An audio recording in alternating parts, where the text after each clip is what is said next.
Hi friends, இன்றைக்கி நம்ம காரசாரமாக செட்டிநாடு ஸ்டைலில் இறால் குழம்பு எப்படி செய்கிறதுன்னு பார்க்க போகிறோம். ரொம்ப ஸ்பைஸியாக ரொம்ப வித்தியாசமான டேஸ்ட்டில் இந்த இறால் குழம்பு இருக்கும். உங்களுக்கு காரசாரமாக சாப்பிட பிடிக்கும்னா கண்டிப்பாக இந்த இறால் குழம்பு உங்களுக்கு ரொம்பவே பிடிக்கும்.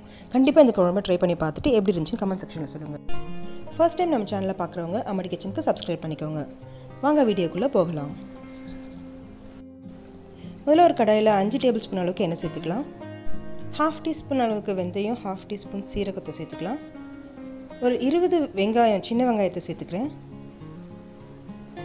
2 பச்சை மிளகாவை பொடியாக நறுக்கி அதையும் சேர்த்துக்கிறேன். கூடவே ஃப்ரெஷ்ஷான கருவேப்பிலை சேர்த்துக்கலாம்.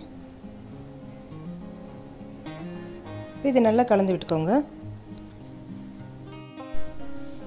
லேசாக பொன்னிறமாக மாறின பிறகு இப்போ பெரிய வெங்காயத்தை சேர்த்துக்கலாம். 2 பெரிய வெங்காயத்தை நல்லா பொடியாக நறுக்கி அதையும் சேர்த்துக்கோங்க.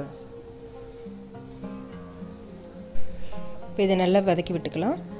நல்லா பொன்னிறமாக ஆகிற அளவுக்கு இது நல்லா வதக்கிக்கோங்க.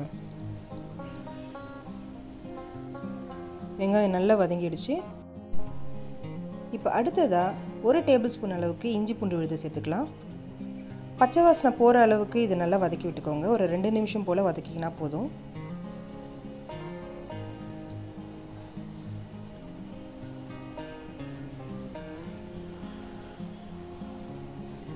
இப்போ அடுத்ததாக 3 தக்காளி பழத்தை நல்லா பொடியாக நறுக்கி அதையும் சேர்த்துக்கோங்க.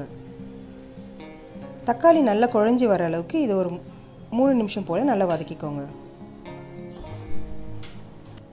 அடுத்ததாக தேவையான அளவுக்கு உப்பு சேர்த்து கலந்து விட்டுக்கலாம்.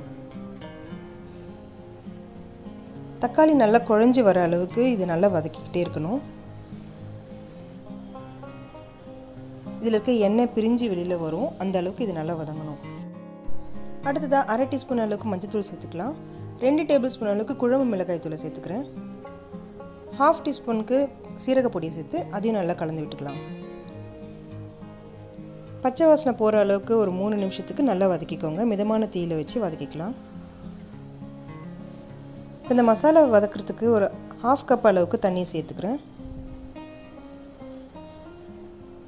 2லேருந்து 3 நிமிஷம் அளவுக்கு இது நல்லா கொதிக்க வைக்கலாம்.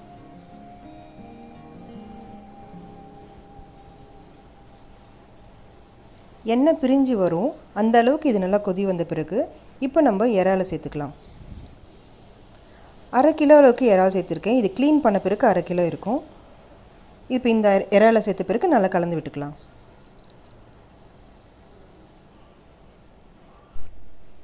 இறால் சேர்த்துட்டு ஒரு 2 நிமிஷம் போல் கழித்து அதுக்கப்புறமா தண்ணியை சேர்க்கலாம். 2 கப் அளவுக்கு தண்ணியை சேர்த்துக்கலாம். இப்போ இது நல்லா கலந்து விட்டு ஒரு மூடி போட்டு மூடி ஒரு 5 நிமிஷம் போல் மிதமான தீயில வச்சு கொதிக்க வைக்கலாம். 5 நிமிஷத்துக்கு மேலே இதை கொதிக்க வைக்காதீங்க. இறால் ஒரு ரப்பர் மாதிரி டெக்ஸ்சரில் மாறிடும்.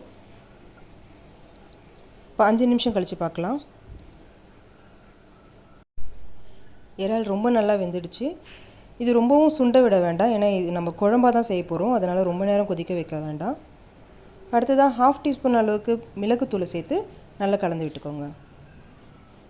இது செட்டிநாடு ஸ்டைல்ன்றதுனால மிளகுத்தூள் ரொம்ப முக்கியம்.